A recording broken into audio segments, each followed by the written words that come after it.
قالوا يا أيها العزيز إن له أبا شيخا كبيرا فخذ أحدنا مكانه إنا نراك من المحسنين.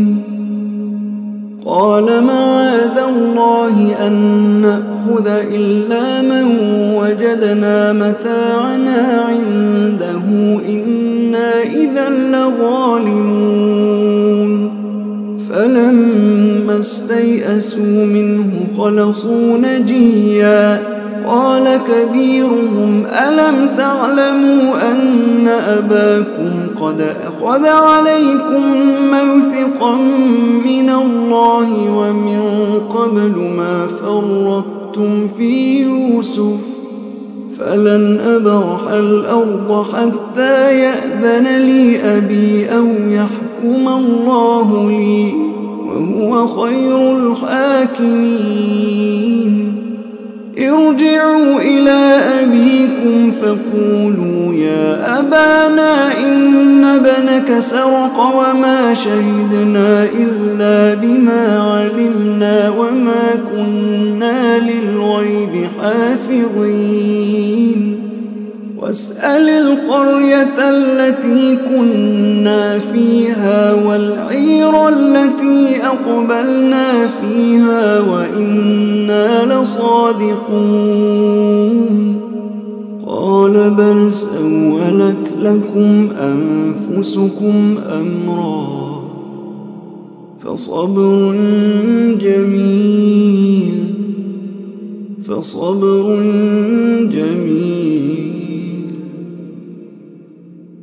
عسى الله أن يأتيني بهم جميعا إنه هو العليم الحكيم. وتولى عنهم وقال يا أسفا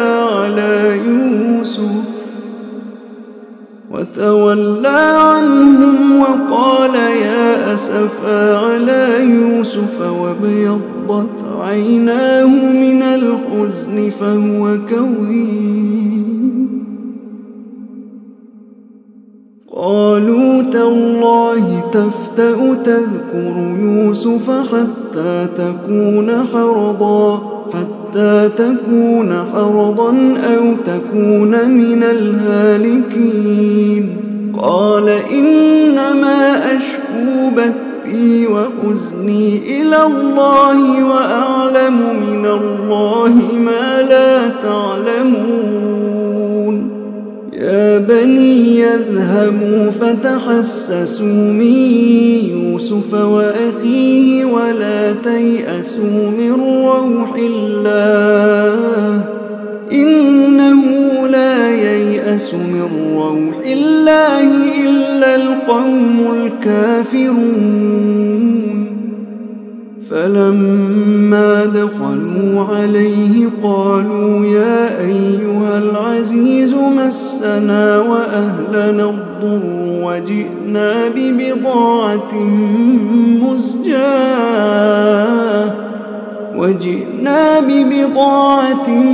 مزجاة فأوف لنا الكيل وتصدق علينا إن الله يجزي المتصدقين. قال هل علمتم ما فعلتم بيوسف وأخيه إذ أنتم جاهلون. قالوا أئنك لأنت يوسف؟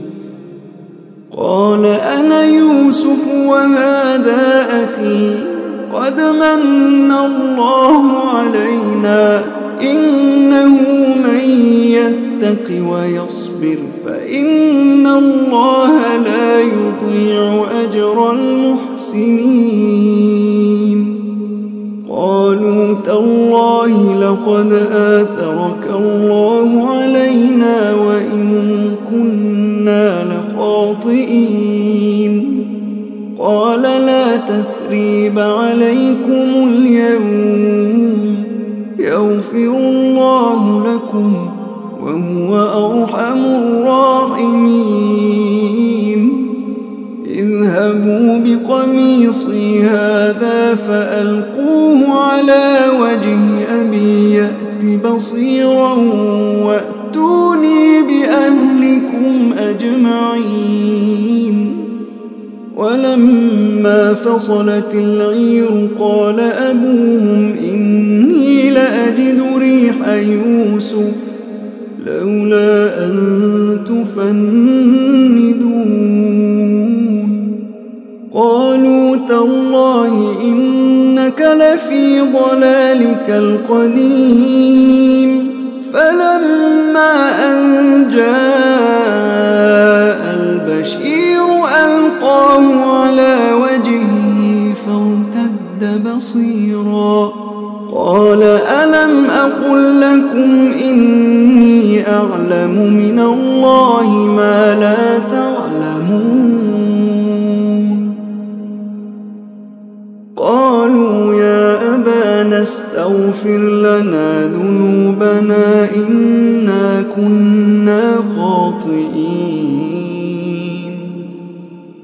قال سوف أستغفر لكم